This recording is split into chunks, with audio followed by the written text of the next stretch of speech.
Hey folks, welcome back to the channel. My name is 3-Chord Dave, and today we're going to talk about SGs of the Gibson and the Epiphone variety.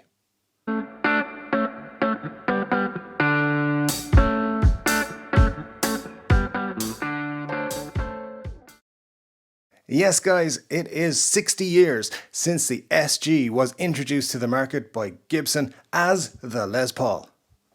But what, the Les Paul? What?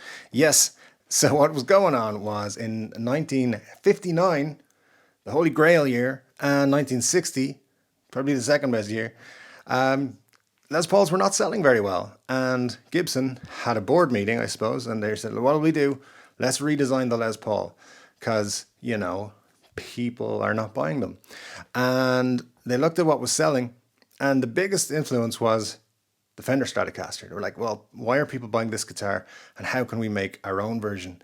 And essentially what they did was they came up with the double cutaway, and they also moved where the body and the neck meet, which is in the 16th fret on the Les Paul, and it's around the 22nd on the SG. And they were like, this is awesome.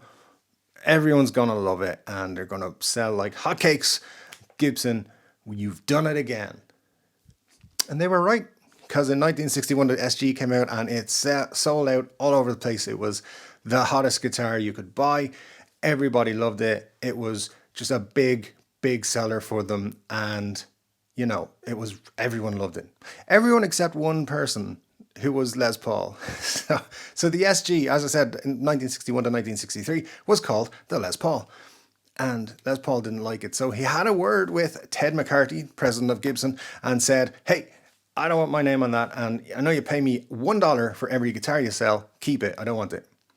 But take my name off that guitar. And Ted said to him, all right, fine. So this was around mid-1963. But they still kept pumping them out, the SGs, and they still had truss rod covers that said Les Paul on them, and these things said Les Paul on them. And basically, Les Paul was not happy, and he didn't want a royalty for these guitars. So from 1963 onwards, they just became the SG. And of course, creativity being what it was, the SGs actually stood for solid guitar. Solid.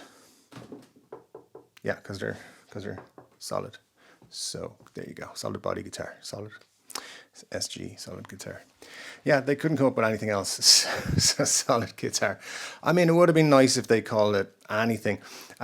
Somebody very close to me calls this SG the horny one, which I quite like. The sound of, I mean, obviously they couldn't market the horny guitar. I mean, maybe they could these days. I don't know.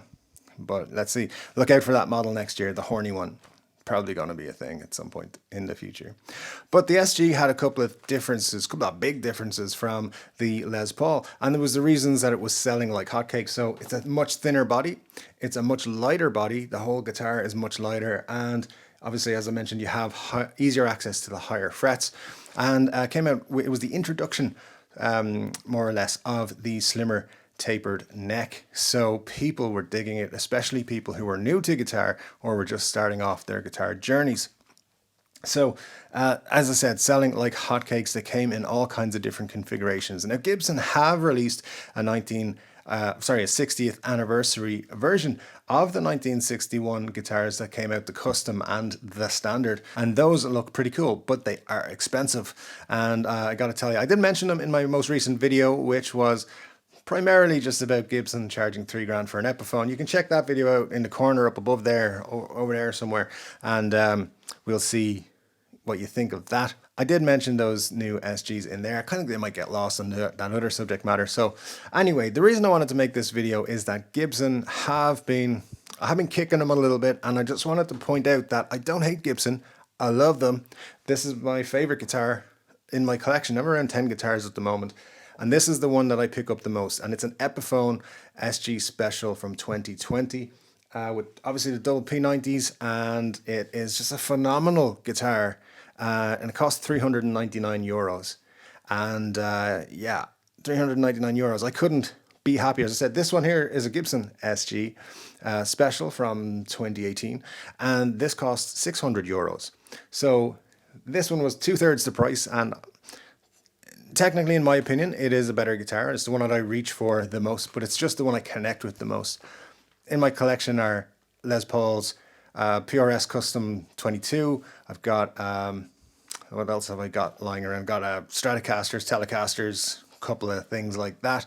You've seen them probably all on the channel. And it's this guitar that costs €399, which just, I mean, I keep it closest to me most of the time, so it's my favorite guitar. So that is how good the SG is. Now, a couple of critical points for the SG.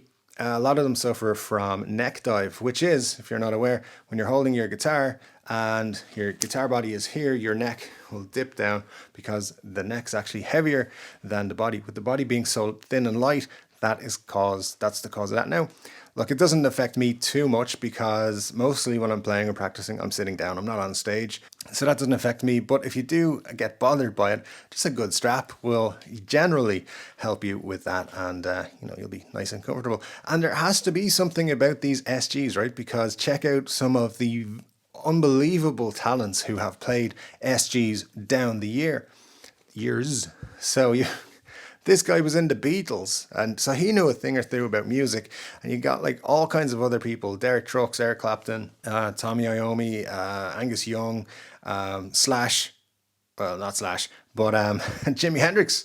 Of course, they're happy to tell us that Jimi Hendrix was an SG player nowadays, and they have loads of pictures of him with him and stuff. But the fact is, this, in my opinion, is the best guitar that Gibson make. And if you said to me I can have anything for free out of the Gibson factory, it would be an SG. I don't know what it would be, because you can get SGs in all kinds of configurations. Now, I know most guitars come in varying configurations, but the SG, for my money, does it a little bit better than everybody else.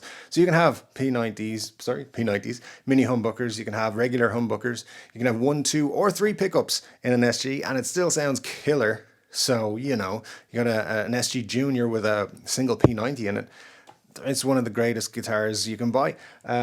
You've got all kinds of finishes. Obviously, this faded Pelham Blue special edition here is just phenomenal. You've got the heritage or vintage cherry look going on here. It's obviously very popular.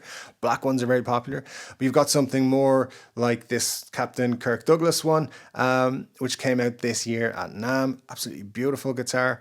You've got the modern collection, the SG Modern, and the high performance ones which came out, which had the flamed maple.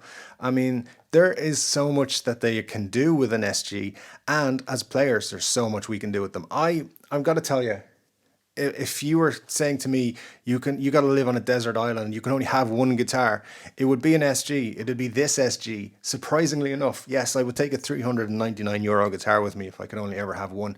And I might occasionally miss some of the other guitars, but that would make me happy all the time. And honestly, I feel like if you don't have an SG in your collection, you should get one. When I bought this SG, which was the first SG I bought, and the first Gibson I bought, in fact, I had no idea I would love the SG. The reason I bought it was because it was a really good price. It was €600. It was like a limited deal. So I whacked out the credit card, bought it, and was like, literally before the ride, I was like, I'm not going to like the SG. I'm going to send it back. But when I took it out of the box, it was perfectly set up, ready to play, which is unusual for a Gibson. And this particular guitar had no quality control issues whatsoever. So that, again, unusual for a Gibson. But hey, we're supposed to be praising Gibson at the moment. But I always thought of myself as more of a Les Paul person. I liked the Les Paul. I've played Les Pauls for years and was comfortable. They are quite heavy, so it all has always kind of bothered me that they were a bit heavy. But the SG, it's not heavy. It is, in fact, the opposite of heavy. It's quite light and it's thin. And if I could find a Les Paul in the exact, like an SG, but in a Les Paul shape, that would make me very happy. And that makes very little sense probably to you, but that's what I would like them to do at some point. If I ever get a signature guitar, if I grow to like 3 million YouTube subscribers, I mean, honestly, Rick Beato's getting a signature model. Who knows what they're going to give signature models to anybody these days. But if I ever got a signature model, it would be based on an SG. It'd be an SG of some kind. I love them so much. And listen, I've been a bit harsh on Gibson lately, so I wanted to say something positive about them. And I wanted to let you guys know that, honestly, just pick up an SG. I think it's the best guitar in my collection. I'm going to say it's the best guitar in the world, but that's a personal choice. I love my SGs, and I'll have more SGs in the future. So you should have 1 or 2 or 10 in your collection as well, depending on what you want to do. And guys, let me know your thoughts and comments down below in the comment section. When you're on your way there, don't forget to hit the subscribe button. Thank you very much for getting us to 2,500 so far. And let me know your thoughts, as I said, on all things Gibson and all things guitar and on all things SG. Who's your favorite SG player of all time? It's a difficult question to answer. Anyway, guys, I'll be back again with a new video on Wednesday. I look forward to talking to you then. And until then, take care.